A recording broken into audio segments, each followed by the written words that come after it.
Hi everybody, welcome to the Steckline Report. At the recent Cattlemen's Convention in San Antonio, Texas, a speaker says that it's costing the U.S. economy $1 billion a day. What was he talking about? Something to do with shipping out of the West Coast. Stand by. Details in a minute. I first got started in the cattle business. My wife and my father-in-law got me into it. I love dealing with the animals and being in the outdoors. At American Ag Credit, I know a lot of them are in the same business that I am. Therefore they understand what I need and what problems I'm against, so they can work with you on it, and it makes it much easier. It's been passed down to me through the generations, and I want to pass it on down to the next generation or two. Well, folks, supposedly it's costing about $1 billion a day, according to AgriBeef's Jay Thyler. And his company, AgriBeef Company of Boise, Idaho, are the people that are kind of bearing some of the brunt of that. He was speaking at the National Cattlemen's Association Annual Convention in San Antonio, saying that we're getting out, we're getting out about 20% of our product that we normally export. That's to say, 80% less than we usually ship. And that's costing his company supposedly $10 to $15 million. Cuts that are popular overseas that are coming on to the domestic market, the value is going to be less than they would, he says, for the export markets. They're also going to go into the freezer, and the value is going to diminish as they go into the freezer. Can't get them out because of a port issue, which is called strikes by the folks that work there. Now, they may be gathering together some good information to get that settled, but even if it is, look at the money that's been lost, so to speak, just due to one issue that doesn't seem to be nearly that big, unless you're a port worker, I guess. Well, back to Washington, where the administration wants to cut crop insurance benefits for the farmers across this nation. A collection of some 31 agricultural, insurance, and banking industry representatives have come together to formally oppose President Barack Obama's cut to crop insurance. I'm glad to see this. For the first time in a long time, we've got a unified effort by a bunch of people that are interested in agriculture to get something done in Washington. That's primarily the reason we can't get done what we want done there, is because we don't have a big enough voice.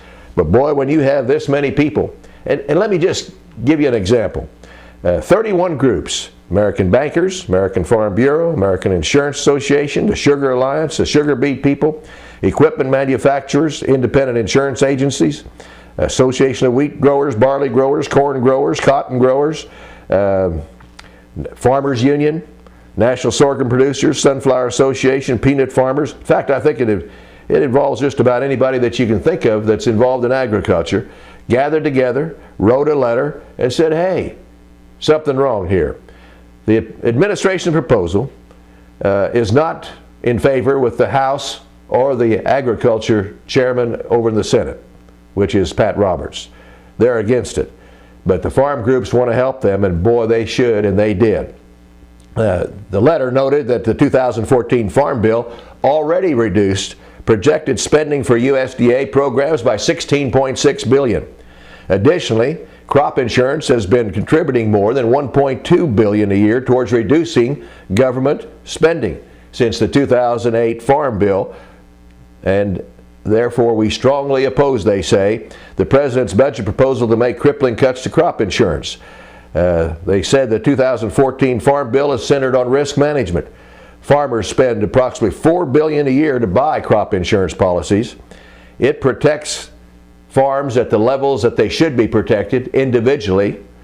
And a big note here, the farmers said that in the years 2011 and 2012, some terrible drought situations, nobody went to Congress or to the President to ask for help.